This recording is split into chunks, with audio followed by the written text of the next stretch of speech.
നമസ്കാരം. പുതുവർഷത്തെ വരവേൽക്കാൻ ഒരുങ്ങുകയാണ് UAE. മലയാളികൾ ഉൾപ്പെടെ നിരവധി പ്രവാസികളുടെ അന്നമാണ് ഗൾഫ് രാജ്യങ്ങൾ. ലോകമെമ്പാടുമുള്ള വിവിധ രാജ്യങ്ങളിൽ നിന്നുള്ള 9 ദശലക്ഷത്തിലധികം പ്രവാസികൾ UAEയിലുണ്ട്.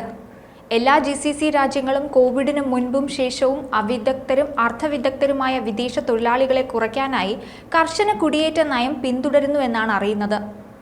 പൊതുമേഖലയിലും സ്വകാര്യ മേഖലയിലും വിദേശ തൊഴിലാളികളെ മാറ്റി സ്വദേശ തൊഴിലാളികൾക്ക് പരമാവധി തൊഴിൽ നൽകാനുള്ള തൊഴിൽ നയങ്ങളാണ് ഈ രാജ്യങ്ങൾ സ്വീകരിച്ചു വരുന്നത്.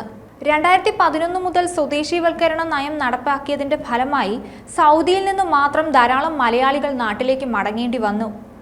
കോവിഡ് വന്നതോടുകൂടി സ്ഥിതി ദയനീയമായി. 2025 മുതൽ സ്വദേശീവൽക്കരണ നിയമത്തിലും മാറ്റങ്ങൾ വരും. 20 മുതൽ 49 വരെ തൊഴിലാളികളുള്ള സ്വകാര്യ കമ്പനികൾക്ക് കുറഞ്ഞത് 2 എമിറാത്തി പൗരന്മാരെയെങ്കിലും നിയമിക്കേണ്ടി വരും. മുമ്പ് 50 അല്ലെങ്കിൽ അതിലധികം ജീവനക്കാരുള്ള കമ്പനികൾക്ക് മാത്രമേ ആ നിയമം ബാധകമായിരുന്നുള്ളൂ. 2024 സ്വദേശീവൽക്കരണ ലക്ഷ്യം കൈവരിക്കാത്ത കമ്പനികൾ 96,000 ദിർഹം പിഴ അടക്കേണ്ടി വരും. എന്നാൽ 2025 ആകുമ്പോഴേക്കും ഇതേ നിയമലംഘനത്തിന് 1,08,000 ദിർഹം പിഴ അടക്കേണ്ടി വരും. 2026 ഈ പിഴ ഈടാക്കുന്നത്. കോവിഡ് കാലത്ത് നാട്ടിലേക്ക് 14.5 ലക്ഷം പ്രവാസികൾ എത്തിയെന്നാണ് റിപ്പോർട്ടുകൾ സൂചിപ്പിക്കുന്നത്. അതിലെല്ലാവരും തിരിച്ചു പോയിട്ടില്ല. ഇതിനായി കഴിഞ്ഞ കുറച്ച് വർഷങ്ങളായി resident permit, work permit, resident permit പുതുക്കൽ തുടങ്ങിയ ഫീസ് കുത്തനെ ഉയർത്തിയിട്ടുണ്ട്.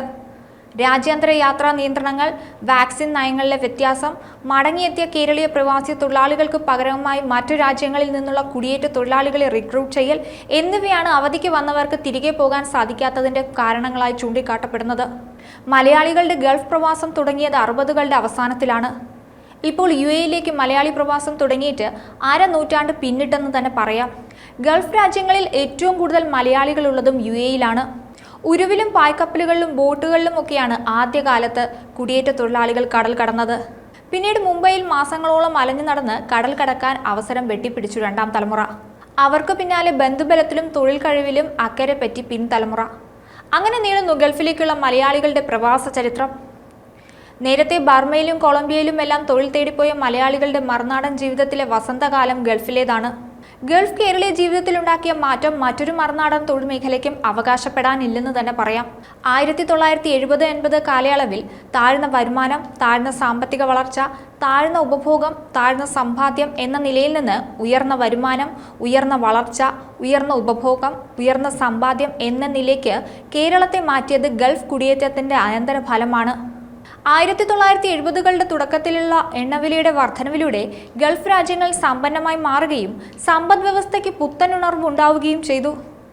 ഇത് കേരളം ഉൾപ്പെടെയുള്ള സംസ്ഥാനങ്ങളിൽ നിന്ന് വലിയ കുടിയേറ്റത്തിന് കാരണമായി, പ്രധാനമായും മലബാറിൽ നിന്ന്.